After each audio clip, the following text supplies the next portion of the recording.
Alloh bersin. O'zbekiston o'yini sal qiyinroq o'tadi, chunki hamma nimani bizada bo'ladi, ko'p odam ko'rsatadi. O'ylaymanki, yaxshi o'tadi bugungi o'yin. Terma jamoa bosh murabbiy qanday ko'rsatmalar bergandi, aynan himoyachilarga? Akalar zo'r beryapsiz, savolim bor. Javob.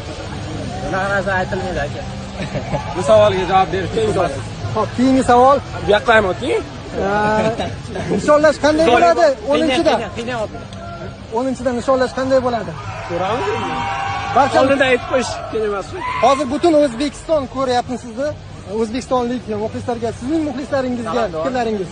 Salom nima? Salom. Tabriklaymiz hammani. Ha, Bo'ldi. bo'ldi. Ha? Hozir yig'lavoradi aka.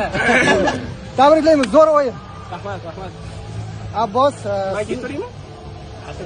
turing. Do'stingizning yonida turing. O'z bo'lsang, Abbos. Xo'p, Abbos, tabriklayman. Juda og'ir o'yin, juda og'ir yo'l bosib o'tildi va yangi tarix yaratilyapti shu haqida. Alhamdulillah.